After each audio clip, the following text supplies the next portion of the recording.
flickering cruise ship lights, reflected off a cat, sweat fur, smelling like a Leah Smith, dead childhood pet. The cat pressed against his neck, its soaked fur dripping seawater onto the collar of his ill-fitting suit, the scent sharp as old pennies.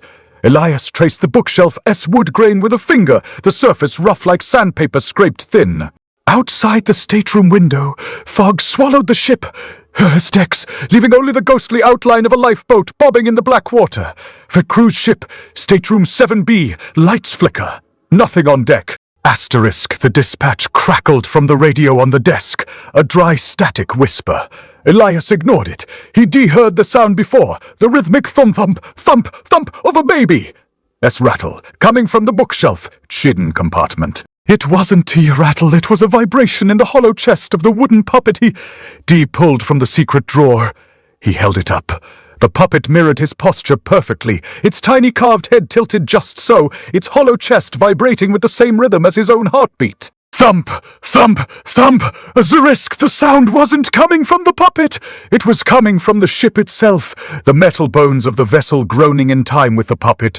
As hollow chest, Elias, as breath hitched, the puppet moved, not when he moved, just shifted. The wood grain of the bookshelf seemed to writhe under his fingertips, the grain lines twisting into the pattern of a spiral. He traced the grain before, thinking it was just the wood, but now it felt like a map, a path leading deeper into the ship's bones. The cat pressed harder against his neck, its fur icy, smelling of drowned kelp and the dead pet's collar, the scent of physical weight on his skin. Thump, thump, thump!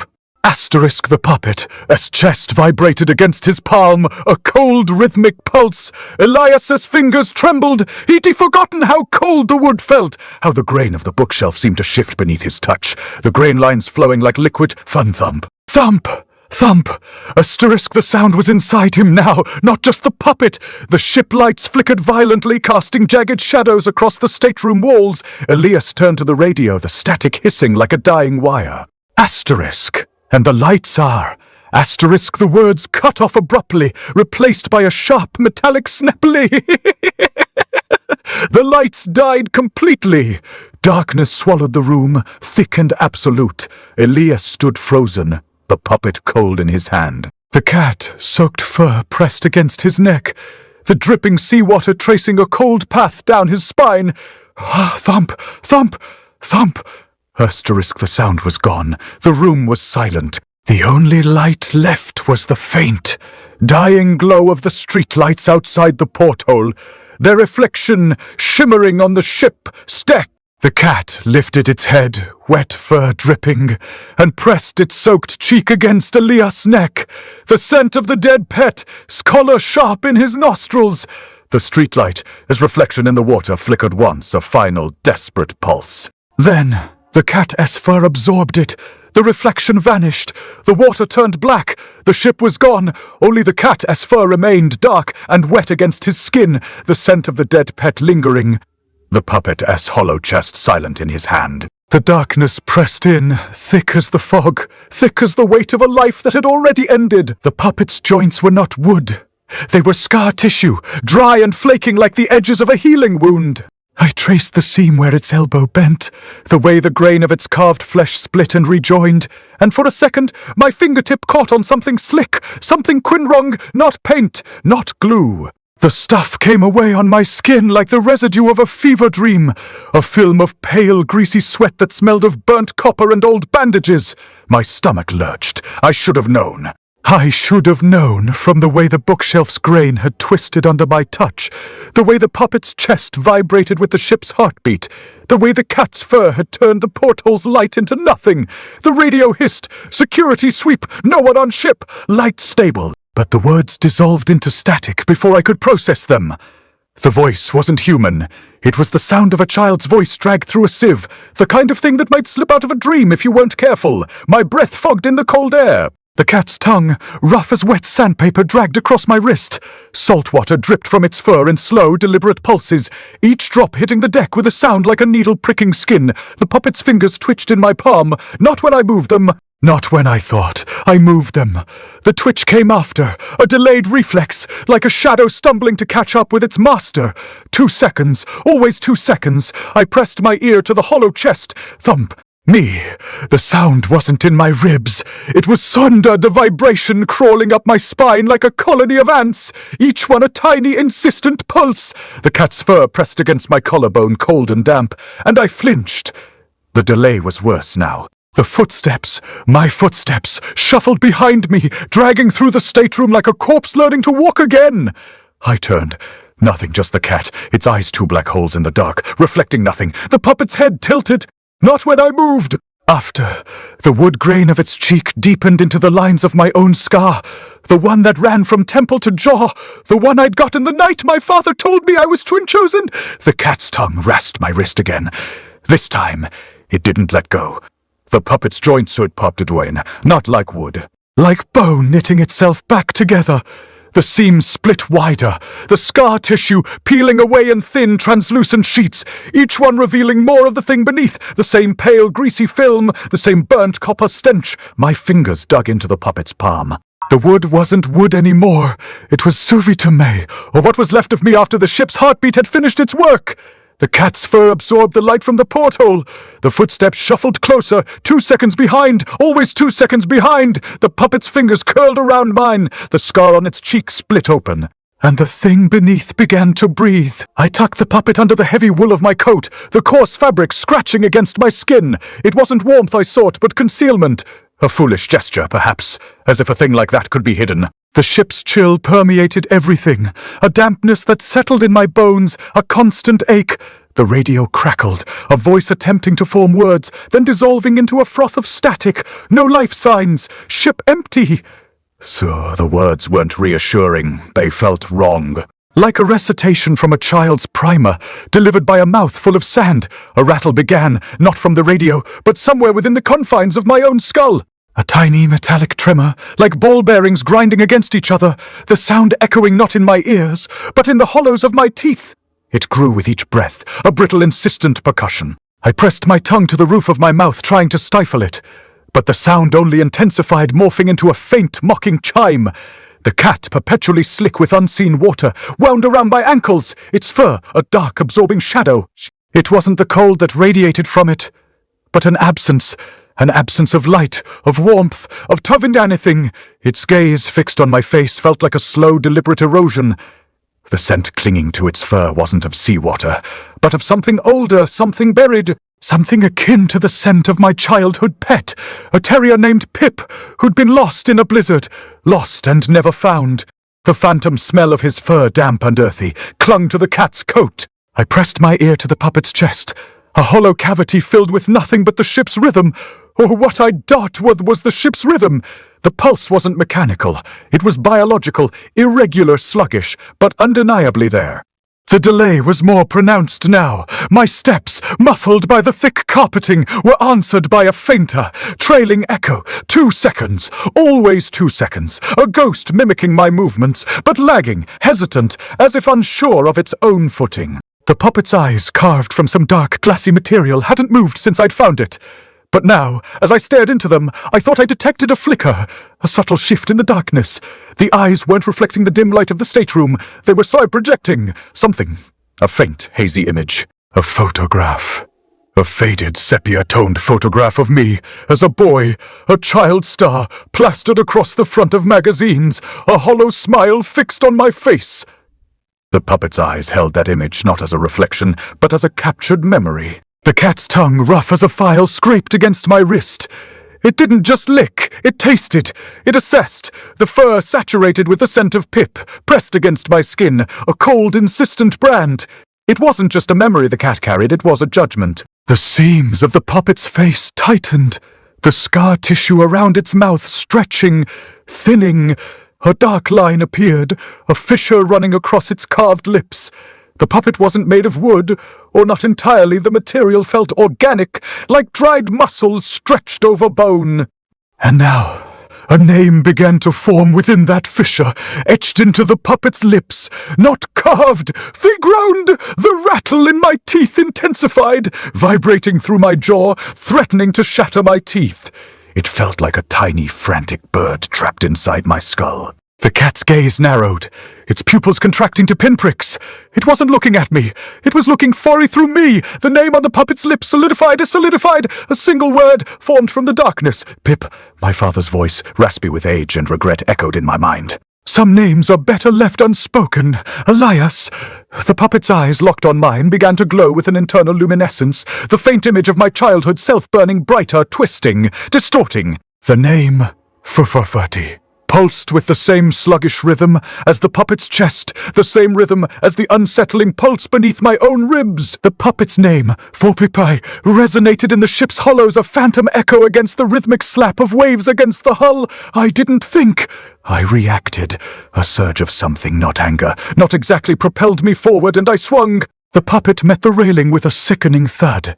Wood splintered. The glassy eyes stared blankly at the churning grey expanse, and a spray of sawdust and dark resin rained down upon the deck. The impact resonated not just through the wood, but through me. A tremor, deeper than the one in my teeth, vibrated in my sternum. The radio, silent moments before, erupted in a cacophony of static, punctuated by a high-pitched whine that drilled into my skull. Low brakes! Ship intact! The voice, distorted and clinical, felt less like reassurance and more like a pronouncement, a judgment. Footsteps, they weren't mine. Not this time. They began behind me, a deliberate, measured cadence on the deck plating, a slow, deliberate pursuit. I didn't turn, I couldn't. The air grew thick, heavy with the scent of brine and something else. A sweetness almost floral, overlaid with the familiar, unsettling tang of Pip's fur. The ship's pipes groaned. A low, mournful song that seemed to emanate from the very metal of the vessel. The rattle, which had been confined to my skull, now echoed through them, a frantic, metallic skittering. It was the sound of something trapped, something desperate, the sound of my own internal panic, amplified and projected. I began to walk, drawn forward by the relentless rhythm of the pursuing footsteps. They were leading me, not following, a disconcerting shift in the narrative of the ship. The deck, slick with a perpetual film of moisture, felt like walking on ice. Each step was a calculated risk, a precarious balance between forward momentum and a sudden irreversible slide. The cat, a shadow detaching itself from the gloom, drifted across my path, its wet fur brushing against my leg. It didn't meow, it didn't purr. It simply, Twitty observed. Its gaze, fixed on the back of my head, felt like an accusation, a silent condemnation. It was a judge, and I, the defendant. The scent clinging to its fur intensified, a phantom warmth against the ship's pervasive chill. It wasn't just Pip's scent anymore. There was something else mingled within it, something ancient, something patient. I could feel the footsteps gaining on me, not in speed, but in intensity. They weren't just sounds now. They were a presence, a weight on my shoulders, a pressure in my chest. The ship seemed to be constricting, the passageways narrowing, the ceiling lowering. I felt a compulsion, a subtle but insistent urging to move towards the bow, towards the sea. The metal of the railing was cold against my palm. The wind, a bitter, relentless force, tore at my coat, trying to pull me forward. The sea, a churning expanse of grey, offered no solace, only a vast, indifferent emptiness. The footsteps were almost upon me now, echoing my movements, but with a subtle, unsettling delay. 2 seconds, always 2 seconds, a mocking imitation. The cat's claw, sharp and precise, snagged on my sleeve, pulling me slightly. It wasn't a playful gesture, it was a directive, a summons. It dragged me towards the railing, towards the edge of oblivion. The scent of Pip, the sweetness, the brine, all coalesced into a suffocating cloud. I tasted metal on my tongue, a phantom tang of blood. The footsteps were right behind me now. I could feel their presence not in my ears, but in my bones. The rattle in my teeth intensified, a frantic, desperate percussion. The radio crackled again, a single word emerging from the static. Elias. It wasn't a question, it was a recognition, an acknowledgement. The footsteps didn't stop. They continued past me, past the railing, into the void. I didn't turn to look. I didn't need to. I knew what they were doing. They were leading something else, something I couldn't see. Something I didn't want to see. The cat, its task completed, released my sleeve. It sat at the railing, its wet fur gleaming in the dim light, its gaze fixed on the churning sea. A single drop of water, heavier than the rest, dripped from its whiskers, a slow, deliberate punctuation mark. It was a signal, a confirmation. I stood there, on the edge of the abyss, the wind tearing at my coat, the footsteps receding into the distance. The rattle in my teeth subsided, leaving behind a hollow ache. The name, Peepee, lingered in the air, a phantom echo in the ship's empty corridors. A single, slow, deliberate step. The cat turned its head, its eyes reflecting the grey expanse of the sea. A tiny, almost imperceptible movement. It was a gesture of invitation, of welcome. The sleeve, the one the cat had dragged, tore a small, clean puncture. A perfect circle of wetness bloomed on the fabric. A single drop, glistening crimson, fell onto the deck. The sawdust from Pip's splintered frame still clung to my palm, a gritty residue that bit into the fresh wound where the wood had embedded itself. Not a cut, no, deeper. The grain had burrowed into the meat of my hand, a jagged intrusion that pulsed in time with the rattle now lodged in my veins. The ship's radio hissed, static clawing at the edges of sound, but beneath it, a wet, rhythmic thump, thump, thump vibrated through my bloodstream. Like a heart, but wrong too fast, too shallow, as if something were tapping from the inside of my ribs. I flexed my fingers, and the wound yawned wider, the edges raw and glistening. The air above it shimmered, not with heat, but with the unnatural sheen of moisture that never came from me. A bead of something dark and thick welled at the base of the wound, not blood.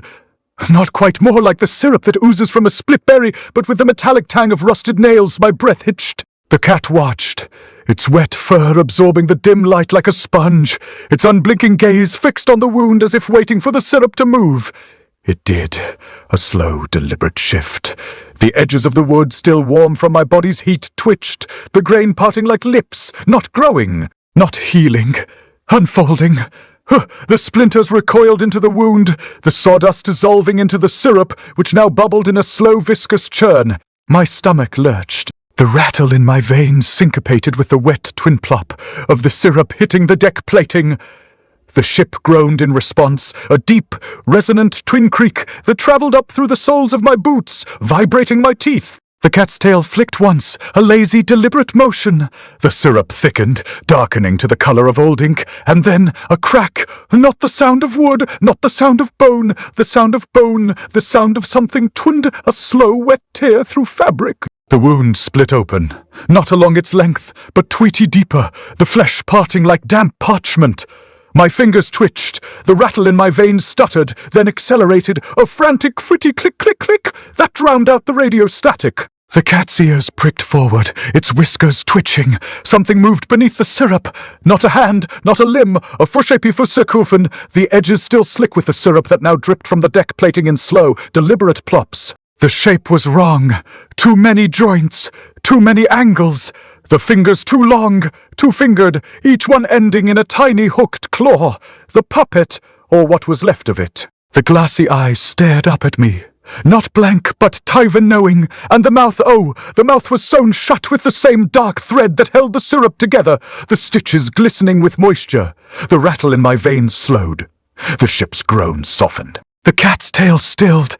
The thing in my palm twitched, a single, deliberate, thudding pull. The wound yawned wider, the edges peeling back like the petals of some blighted flower. The syrup dripped faster now, pooling on the deck plating in a slow, spreading stain. The cat's gaze never left me. It wasn't judgment anymore. It was Tuven's anticipation. Oh, the thing in my palm moved again. This time it crawled, not out, not away. Fingers hooked into the wound, the claws digging into the raw flesh, and then it was out. Not all of it. Not yet, but enough. The head, the torso, the upper arms, all slick with the syrup that now dripped from its body in slow, wet plops. The glassy eyes locked onto mine, and the mouth still shut, twitched. The rattle in my veins stopped. The ship fell silent. The cat's tail flicked once more, slow and deliberate. And then the thing in my palm smiled. The rattle's cadence had shifted. Not in tempo, but in timbre. Less a frantic clicking, more a low, resonant hum, almost. Purring, it blended with the cat, the wet fur brushing my ankle, a cold, insistent pressure. The air tasted of static and something else. Burnt sugar, perhaps, or the metallic tang of a forgotten key. I hadn't realized how much of my childhood clung to the back of my throat until it began to dissolve. I offered it willingly, a shard of memory. the chipped porcelain of a teacup, the scent of my grandmother's lilac perfume. It felt like peeling back a layer of skin, the sensation not unpleasant but profoundly saunty. The cat's head rose, a slow, deliberate movement, and it licked my throat, the rasp of its tongue a surprising warmth against the chill of the ship. Dispatch crackled from the radio, barely audible beneath the low thrum, ship orbiting no coordinates. The voice was distorted, stretched, as if pulled through layers of gauze. I ignored it. The cat was the only bearing I had left. The memory I'd offered a birthday party. The sickly sweet taste of frosting felt less mine now, less substantial. It was as if the cat had consumed not the idea of the memory, but its weight, its color, its particular ache. Another shot, the sting of a skinned knee, the rough texture of corduroy trousers, the feeling of being utterly, irrevocably small. The cat's purr deepened, the rattle now almost entirely subsumed within it. The vibration resonated through the deck plating, through the soles of my boots, into the bones of my feet. It wasn't a comforting sound, it was a hunger. I traced the outline of the puppet's face with my thumb, the wood slick with the lingering syrup. The glassy eyes seemed to follow my movement, not with focus, but with an unsettling, expectant stillness. It was a mirror reflecting not my features, but the hollow space within. The ship groaned, a long, drawn-out sigh that seemed to emanate from the very metal of its hull. The cat pressed closer, its wet fur leaving a dark, damp stain on my trousers. I offered more. The humiliation of a school play, the smell of sawdust and stale paint, the crushing weight of expectation. The cat's body seemed to swell, not in size, but in presence. It filled the space, radiating a cold that seeped into my marrow. The rattle was gone now, completely absorbed, replaced by the cat's rhythmic low vibration. The memories weren't simply fading. They were being arranged repurposed. Like stones pulled from a foundation, leaving gaps, voids. The ship's lights flickered, casting long, distorted shadows that danced across the deck plating. The air grew thick, viscous, as if the very atmosphere was dissolving into syrup. The cat's gaze intensified. A slow, deliberate assessment. It wasn't judgment, it was calibration. I offered the last one, the most difficult. The shame of a broken promise. The weight of a lost friendship, the realization that my father's laughter was always directed at someone else. It felt like a physical tearing, a wrenching of something vital from my core. The cat's body shuddered, a ripple of muscle and fur. It arched its back, and a low growl rumbled in its chest. The ship fell silent, the lights stabilized. The air stilled, the cat lowered its head and licked my hand, the rasp of its tongue leaving a trail of moisture. Then, with a deliberate, precise movement, it extended a claw. Not a scratch, not a tear, a print. It traced my name onto the back of my hand, the skin yielding beneath the pressure, the letters forming not in ink, but in a dark, viscous fluid, the same color as the syrup. It wasn't writing, it was Kudum branding. The cat's claw settled, the shape of my name imprinted on my flesh, and as the fluid dried it didn't fade, it glowed. The syrup clung to the back of my hand, not sticky now, but integrated, as if my skin had accepted it, welcomed it into its layers. The glow wasn't bright, not a beacon, but a subtle internal luminescence like a banked ember beneath the flesh. I flexed my fingers, watching the script pulse faintly, a living thing beneath the surface. It wasn't my name anymore, it was his, or rather, it was becoming his. The puppet's name, Elias Smith, was dissolving, not from absence, but from overwrite. Dispatch crackled again, a static-laced plea lost in the cavern of the ship. No passenger list, ship name Siren. The voice was a ghost, stretched thin and brittle, barely audible above the low hum that had settled into the ship's bones. I didn't bother to respond. The radio was a distraction, a phantom limb twitching with useless information. The ship, the cat, the puppet, these were the only coordinates that mattered. The air tasted of metal and something else, something almost floral, but tainted.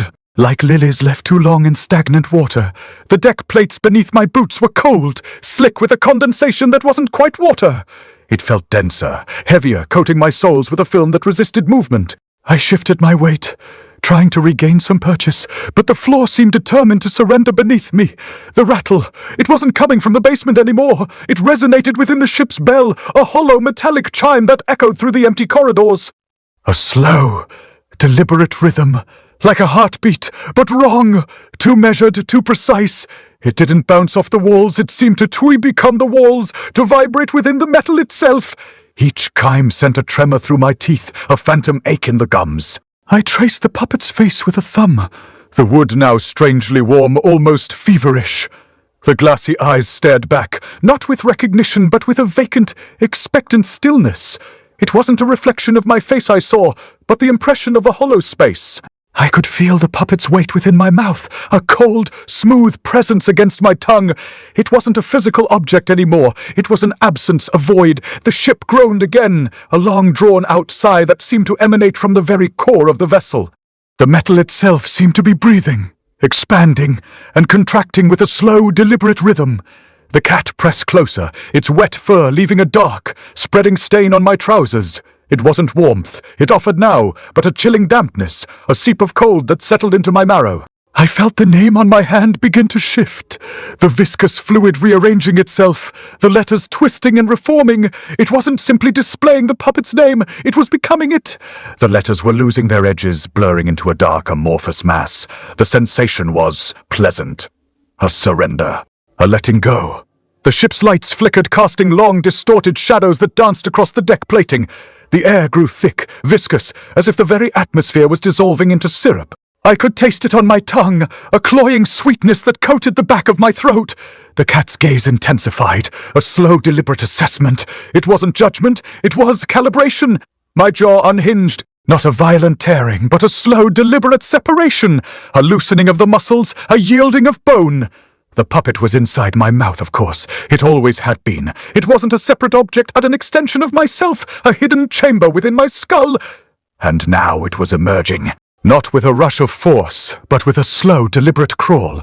The wood, smooth and cold, pressed against my tongue, against the roof of my mouth. It wasn't a painful sensation, it was a rearrangement, a shifting of internal architecture. The puppet was not simply exiting my mouth. It was suddenly becoming my mouth. The lips stretched, widened, molded around the puppet's form. The skin yielded, reformed, became wood, a final shudder, a ripple of muscle and fur. The cat's body arched, and a low growl rumbled in its chest. The ship fell silent, the lights stabilized, the air stilled, and then with a slow, deliberate movement, the puppet emerged, not as a puppet anymore, but as a part of me, a wooden, grinning extension of my own face. It wasn't a transformation, it was a replacement. The fur yielded beneath my fingers, cold and damp, clinging to my skin like a second layer. It wasn't the coarse, wiry texture of a feral thing, but something finer, almost silken, yet saturated with the same pervasive chill that had settled into the ship's bones. I began to twist it, a slow, deliberate motion, drawing strands from the cat's flank and rolling them between my palms. The metallic tang of its fur mingled with the syrup sweetness that lingered on my breath, a disconcerting combination that threatened to unravel the tenuous hold I had on my senses. Dispatch crackled, a fractured whisper across the void. A ship's hull appears intact. The voice was slurred, distant, as if speaking from the bottom of a well. Hull integrity was a meaningless statistic. The ship wasn't concerned with structural soundness. It was concerned with something else entirely. Something that resonated with the slow, deliberate rhythm of the rattle. The rattle! It wasn't a sound anymore, not precisely. It was a vibration, a tremor that traveled through the deck plates, up through my boots, and settled in my teeth. It emanated from the ship's bell, a hollow chime that resonated not with sound, but with a sense of inevitability. It wasn't bouncing off the walls, it was fused becoming the walls, a tremor that seemed to fuse with the metal itself. Each pulse sent a wave of nausea through me, a subtle shifting in my equilibrium. I worked the fur, coiling it into a tight rope, the dampness seeping into my fingertips. It felt strangely malleable, responding to my touch with an unnatural pliability.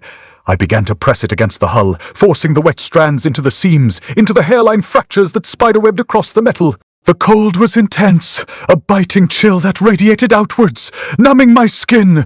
The ship groaned, a low guttural sigh that seemed to emanate from the very core of its being. For repeat. Hull damage? Negative. The dispatch voice was fading now, dissolving into static. I didn't bother to reply. What was the point of acknowledging a lie? The ship knew better than any sensor could detect. Ituviwasi, the sensor! Ituviwasi, the hull! The cat watched me, its eyes twin pools of obsidian reflecting the dim, flickering light. It wasn't judging.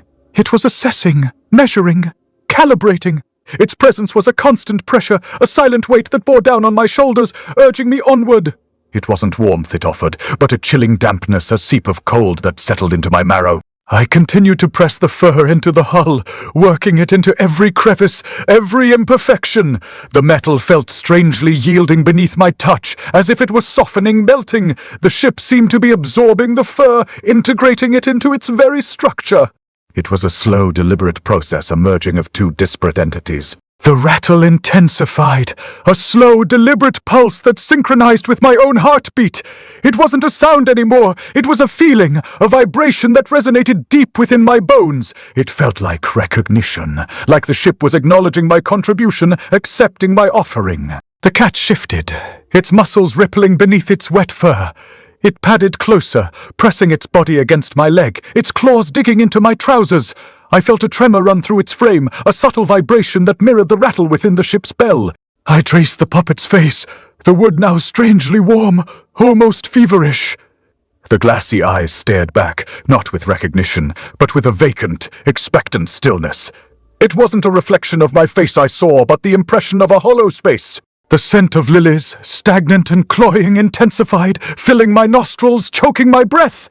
The cat raised a paw, slow and deliberate, and pressed it against my eyelid, a gentle pressure yet firm, insistent. I squeezed my eyes shut, bracing for something. It wasn't pain, it was acceptance, a surrender, a yielding. The darkness behind my eyelids intensified, becoming a swirling vortex of black. The rattle pulsed, a slow, deliberate rhythm that echoed within my skull. The ship groaned again, a long drawn-out sigh that seemed to emanate from the very core of its being. The metal itself seemed to be breathing, expanding and contracting with a slow, deliberate rhythm. I felt a strange lightness, a detachment from my body, as if I were observing myself from a distance. The paw pressed harder, a gentle but unwavering pressure against my eyelid. The darkness deepened, swallowing me whole, and then with a final shudder the cat's paw remained, a cold, damp weight against my skin. The ship fell silent. The light stabilized. The air stilled. The puppet's fingers tightened. Not a violent clench, but a gradual, inexorable pressure against the back of my neck. It wasn't painful, not yet, but a cold, insistent weight that pressed against the pulse in my throat. The rattle within the ship's bell intensified, resonating not just in my bones, but in the marrow of my teeth. A low thrum that seemed to vibrate the very air around me, a tangible manifestation of the ship's acceptance. Dispatch crackled, a burst of static followed by a voice, distant and distorted. Ship dead, no life. The words felt less like a report and more like a pronouncement, a sentence delivered with the cold finality of a judge. I didn't respond. There was nothing to say. The ship was silent, a vast echoing tomb, and I was its occupant. The scent of lilies, sickly sweet and cloying, thickened in the air, clinging to the back of my throat. It mingled with the metallic tang of the fur I'd pressed against the hull, creating a nauseating concoction that threatened to overwhelm my senses. The ship groaned, a low, guttural sound that resonated deep within my chest cavity, a sympathetic vibration that mirrored the tremor in my bones. I tried to resist the puppet's influence, to fight the subtle shift in my posture, the involuntary mirroring of its movements, but it was like trying to hold back the tide. The puppet's hand, stiff and wooden, guided my arm, raising it slowly, deliberately. My own will felt attenuated, as if my own thoughts were filtered through a layer of cotton wool. The cold radiating from the puppet seeped into my skin, a biting chill that spread outwards, numbing my extremities. The cat watched, its obsidian eyes reflecting the dim, flickering light. It didn't blink. It didn't breathe. It simply observed, cataloguing my struggle, measuring my compliance. A slow, deliberate rasp of fur against the deck plates, a sound that felt less like a noise and more like a judgment. The air grew thick, heavy, pressing down on me, a physical manifestation of the guilt that gnawed at my insides. The rattle pulsed, a slow, deliberate rhythm that synchronized with the beat of my heart. It wasn't just a sound anymore, it was a feeling, a vibration that resonated deep within my bones. It felt familiar. Like a forgotten memory resurfacing from the depths of my subconscious. A memory of something lost, something precious, something I could no longer grasp. The puppet's fingers tightened further, the pressure against my neck becoming more insistent. I felt a subtle shift in my equilibrium, a disorientation that threatened to send me sprawling. The world seemed to tilt, the flickering lights blurring into a hazy kaleidoscope of color. My breath hitched in my throat, a strangled gasp that echoed in the vast emptiness of the ship. I focused on the sensation of the fur against the hull, the cold seeping into my skin. I tried to anchor myself to that sensation, to use it as a shield against the puppet's influence. But it was no use. The puppet's control was absolute, its grip tightening relentlessly. The cat shifted, its muscles rippling beneath its wet fur. It padded closer, pressing its body against my leg, its claws digging into my trousers. A tremor ran through its frame, a subtle vibration that mirrored the rattle within the ship's bell. It felt as though the ship itself was drawing closer, enveloping me in its cold metallic embrace. The puppet's hand moved to my throat, its wooden fingers tracing the delicate curve of my jawline. The pressure increased, a slow, deliberate constriction that tightened around my windpipe. I tried to gasp, to draw in a breath, but my lungs felt constricted, paralyzed. The scent of lilies intensified, filling my nostrils, choking my breath. Ship dead, no life! The dispatch. Voice echoed in my mind, a final, damning pronouncement. I closed my eyes, bracing for the inevitable. It wasn't pain, it was submission, a yielding. A surrender to the ship's will. A merging. The puppet's fingers wrapped around my throat. A slow, deliberate embrace. The rattle pulsed a slow, deliberate rhythm that echoed within my skull. It wasn't a sound anymore. It was a feeling, a vibration that resonated deep within my bones. It felt like becoming. The ship groaned a long, drawn-out sigh that seemed to emanate from the very core of its being. The metal itself seemed to be breathing, expanding and contracting with a slow, deliberate rhythm. I felt a strange lightness, a detachment from my body, as if I were observing myself from a distance. The puppet's grip tightened, a final, crushing pressure, then darkness. My neck ached where the puppet's fingers pressed, a cold pressure that seeped into the bones of my vertebrae. Not pain, but the slow suffocation of becoming. The rattle's final pulse vibrated up my spine, a single breath leaving the hull, then silence thick as fog. Dispatch crackled one last time. First crew's ship. Empty. The words weren't heard, they were felt in the marrow, a verdict sealed with a tombstone.